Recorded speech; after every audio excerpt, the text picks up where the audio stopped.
I want you to listen to this carefully because this could be easily misunderstood. Because when someone loses someone who's dear to them, it's like a piece of their life has been taken away and it goes through various processes of grief, loss, cherishing many things that they were, variety of things. Not all of it can be articulated. But at the same time,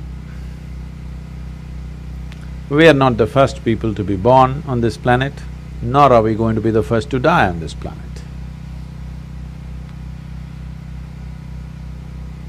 In our lives,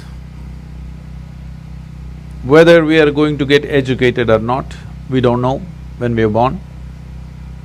Whether we are going to get married or not, we do not know. Whether we are going to bear children or not, we do not know. Whether we are going to do this, that and so many things in the world or not, we do not know. But we know one thing, that we are going to die. Yes or no? Yes. That's one certainty, isn't it? Yes. Though it is such an obvious thing, we are not able to come to terms with it.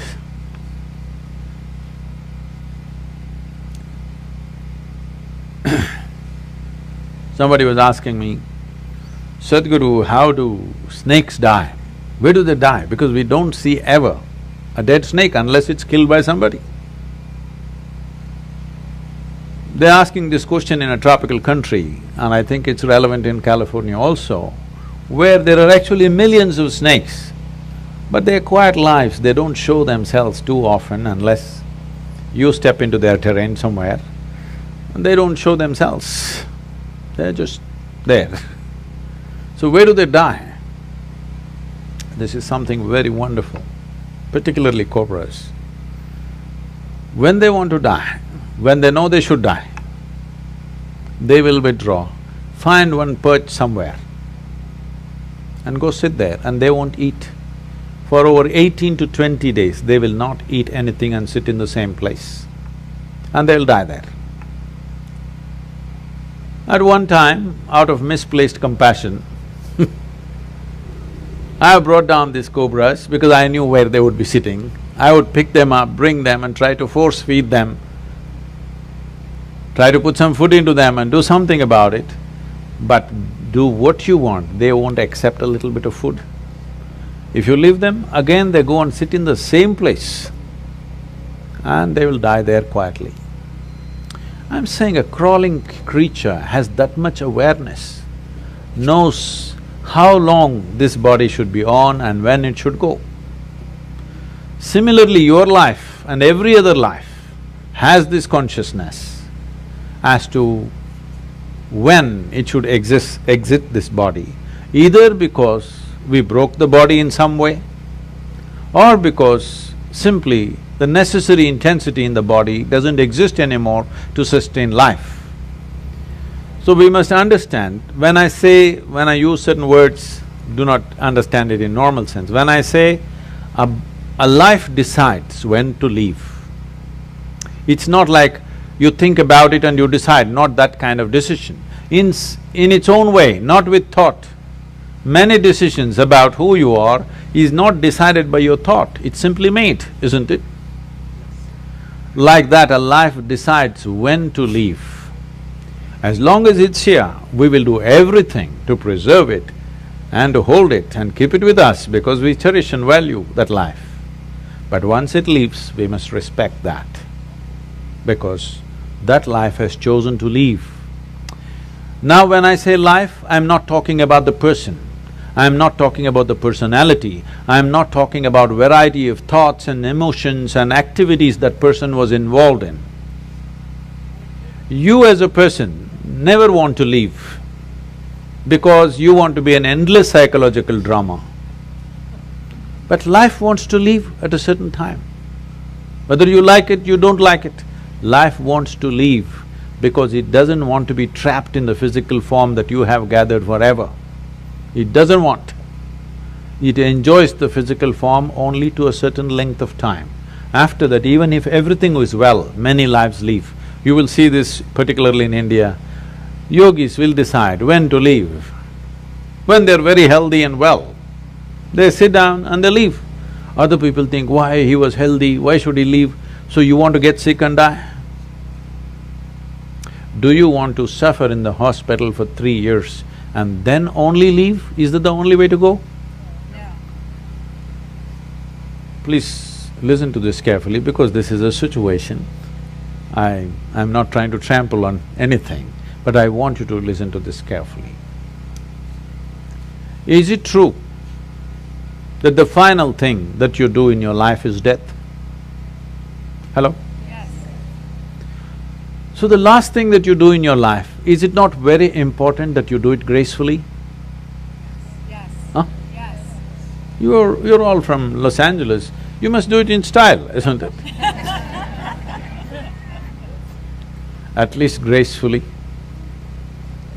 Is it also not important that other lives who are around us, when their time comes, we must facilitate that they must be able to live gracefully, not make them a victim of medical industry that's going on around us? Hello? Yes. Yes. Tell me, what purpose does it serve if you stretch a life which is about to exit now for another 3 months with all kinds of supports? 3 months you stretched it in pain and misery. What does it mean? It just means that you're ignorant about the nature of life and you want to cling to something that you know and you don't want to know anything that you do not know. It's very important. We know the person, we know this person and this person and this person, that's fine.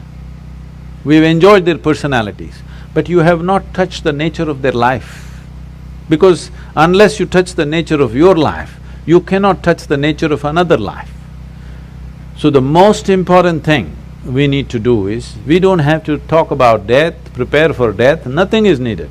What we need to do is, beyond this body, which we have gathered, which you agreed with me that you accumulated this, beyond this mind, which is also an accumulation of impressions and information, beyond your accumulations, if you sit here right now and experience the life that you are, you will have absolutely no issue with any aspect of life, which includes death. Death is not another thing. Death is an ongoing thing. Right now, all of us are dying slowly. One day it'll be complete. You think it's going to suddenly happen one day? It is already on, isn't it? Hello? Yes. Yes. Is it not on? Yes. It is on in every one of us. Should we not conduct this process? See, you can call this right now, I can say I'm living. Another way of saying it is, I'm dying. I'm dying right now. We want to stretch it as much as we can, but to know this experientially, not trying to figure this intellectually is most important, because intellectually if you figure, you will always be one against the other, because this is the nature of intellect, that intellect cannot perceive anything without creating two. So you have created life and death. There's no such thing as life and death. Life and death is one package, isn't it? Hello? Yes. It's one package. As we are living, as we are also dying right now. The question is how gracefully you do it. If you learn to do this moment absolutely gracefully, you will also conduct that moment absolutely gracefully. That is not a different kind of moment, that's the same moment. In the yogic science, it goes like this. Every inhalation you are born, every exhalation you die. When you were born as a little infant, the first thing that you did was inhalation, isn't it? What do you think is the last thing you will do? Exhalation, isn't it? Right now when you sit here, inhalation, exhalation, inhalation, exhalation, inhalation, exhalation, next inhalation did not happen, and suddenly a big man is gone, poof. Yes or no? Yes. That's how fragile it is. I want you to see this. Every moment it's happening. If this exhalation which went out, if it doesn't come back, this one is gone. How many things a man can do? But at the same time, just see how fragile this is. This is… you're yo-yoing with your life every moment. If you don't know how to pull it back, it will go away. But it doesn't feel like that right now. I'm real. I'm not going to die today. A whole lot of people thought so before you and me. We must understand mortality is the fundamental reality of our existence. If you do not come to terms with this one thing, believe me, you don't know any other aspect of life in reality. You know only the drama. Because this is the most fundamental nature of our existence, that we are mortal. When we are born, it is declared that we are going to die, isn't it? How long is the only question. I bless you with a very long life. Thank you very much for being here.